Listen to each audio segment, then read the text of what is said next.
Right, another quick video, another how-to video if you like. Comment on one of the videos yesterday asking about bait pumps, the components used to build your own bait pump, and yeah, so I thought, well, I'll show you a bit about the bait pumps. I mean, you've all seen I do a bit of pumping, you've all seen the lug, you've all seen the type of things we do. I've even showed you how to do a little bit. It wasn't very expertly sort of executed, but I'm not a pro. I just do it for myself, and if I've got any spares, the tackle shop take them off me. So anyway, I use two different types of pump. This is homemade. This is made out of copper, as you can see, copper pipe, brass fittings, and this one is 28mm, and this one is stainless steel. It's a stainless steel shaft, but it's got a copper handle, and again, it's made out of brass fittings, and this one is 22mm. Right, so I'm going to show you. Just everybody forget about this nut, because this is for a different handle, but you'll see. Right, so when pumping, obviously you're out in the sand, and you 9 times out of 10, if you're out pumping, like, you're quite a way off the shore, so it's handy to take everything with you, so you haven't got to walk back to the car if you forget something. So we go through the tools and bits and pieces I always take with me in a sec. Another important thing is your bucket. Now, the bucket needs to have holes in, because black lug obviously are gutted while you're there, and the holes allow all the old juices to flow through, so the lug are not sitting in that while you're pumping and they start rotting in their own juices. So a bucket with holes in is very important. Another massively important thing, fairy liquid. Original for lubrication, and everybody uses fairy. You can get obviously a lot cheaper. You can get, this is about £1, but you can get some for 29p in your supermarket, but it's not as good, and it might sound silly, but it's not. So fairy liquid. The tool tools I'll take with me: mold grips, because you can open them out, and if you need to undo the fittings, you can, but I'll get to that in a minute. And a 13mm socket, and I'll show you again what that's for in a minute. And in my tin, if I can get it open, tin, spare washers and bungs. Again, I'll get to that in a minute. Right, let's start off with a pump. My camera's not very good, to be honest. I can't really get a good angle on it. I'm in my garden trying to do this. So, things you would need if you was building one is a 22mm compression T-piece. Compression is easier. You'd obviously need your material to make your shaft with, and your handle, which, to be honest, getting hold of the stainless with a thin, with the correct thickness wall on the inside is quite hard. There are places you can get it, but I would just recommend copper, and I'll show you why in a minute. See how bent up and chewed up that is? And if I focus, see how bent and chewed up the end of that is? That's just, yeah, that's no good. You don't want that. You want nice straight cut, like a bit like that. Although that's got a small dent in it, that's not too bad. The other one's completely chewed up. Right, so let's take this one apart for now. So so you can see, obviously for this one you'd need the 28mm parts if you wanted to build a bigger one. Now obviously the 22mm is a lot easier to pull up the sand and suck the worm, but you've got to be a lot more accurate with it. And once you get half decent, let me just take this off. Once you get half decent, you feel a bit more confident, then maybe go down to the 22mm. I mean, I started straight off on a 22mm, and then I had probably a year off pumping. I didn't do it because I live 50 mile away from the nearest beach I can pump on. So yeah, I just stuck sort of to buying them because it was easier. And then I started again. So I thought, well, when I started, I was a bit rusty. So I made this one. I thought it might help me out. Right. So now you've undone that, the handle comes off, as you can see, like that.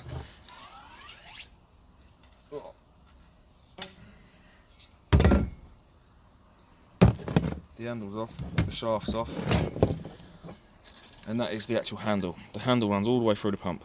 That one there's the bung. That bung is made out of dog's ball that I got from a pet shop, and just sort of ground down to fit inside. I'll take that off. Is that off? No, turn the other way. And this is the problem. Don't take decent tools out there with you, because they get covered in sand, they start going rusty. Obviously because of the salt water.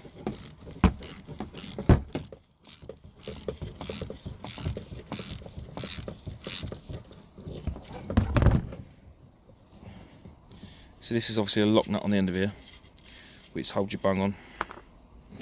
And oh god, this is another thing. I've started doing this and my hands are all covered in washing up liquid now, because it's I always stick a bit of washing up liquid down there when I'm finished.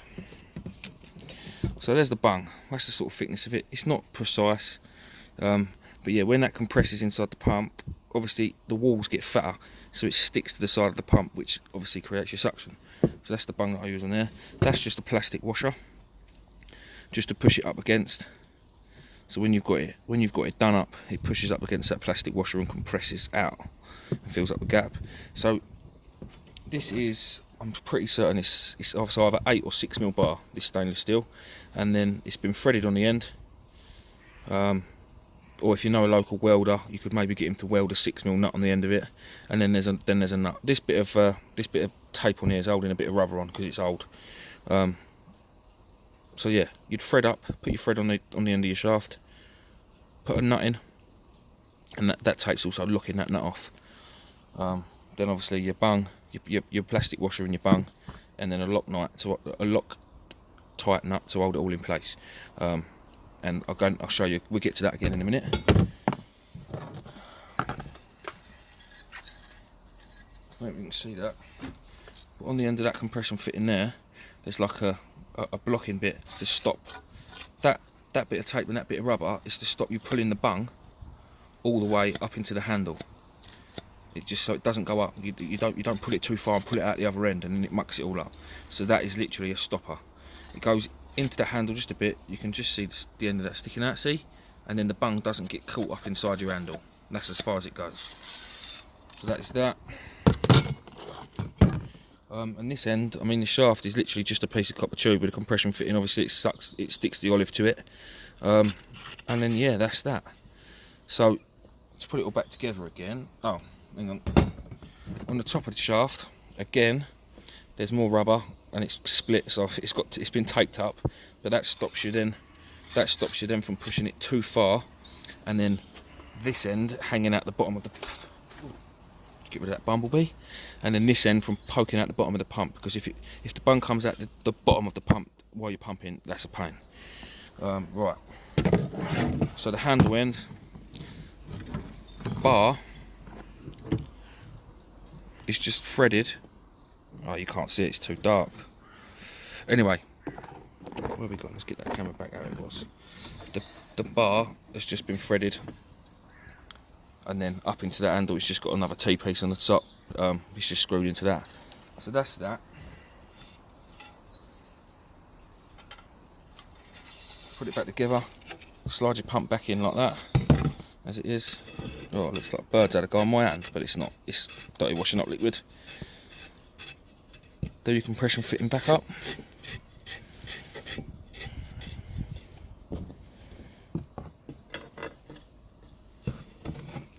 And then just give it a tighten. Now, the reason I take mole grips with me when I go out pumping, as well as this, is because if you get a stone or something stuck in there, which you can do, or a shell, you'll hear it grinding, it'll be stuck inside the bung. You'll hear it grinding, and that will make your suction just disappear. So what you're going to need to do is quickly whip that off, pull the thing out, give it all a quick wash out, put it all back together, which doesn't take long. It literally takes seconds. So there we have it now, and that's how far that comes down. So what we want to do now is get the washer back on, the plastic washer, and then slide the bung back in. Hang on, I've got to put it on the floor quickly.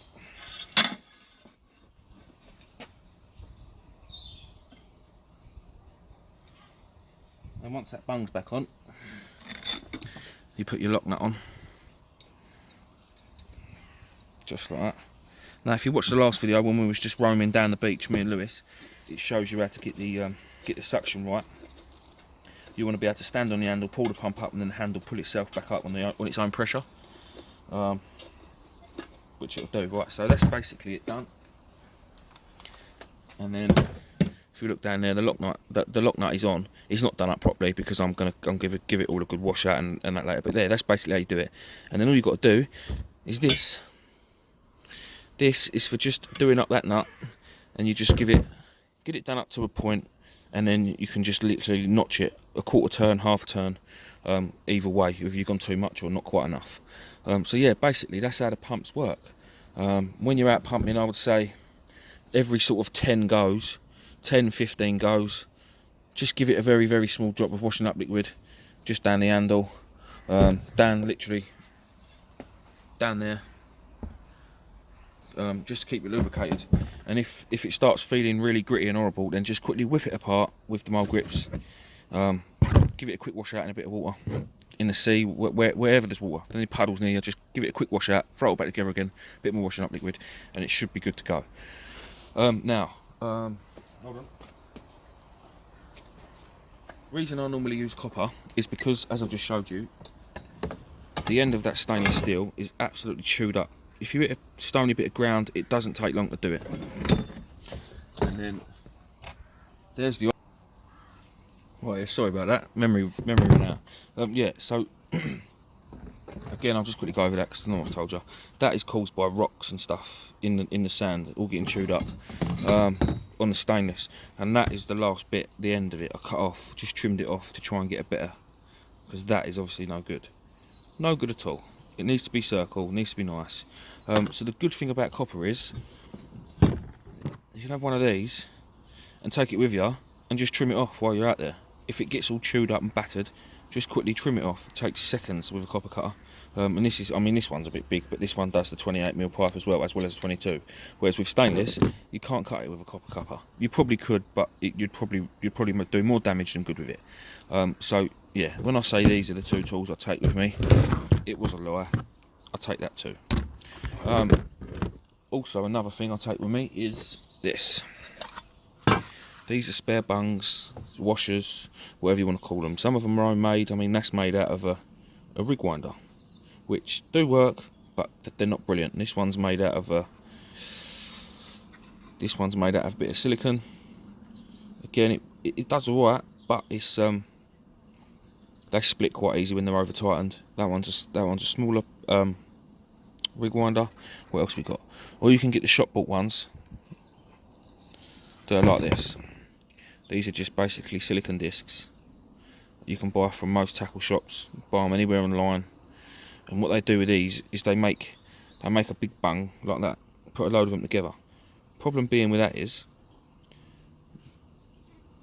they get lots and lots of sand and crappy bits stuck in between them and cause you to lose suction.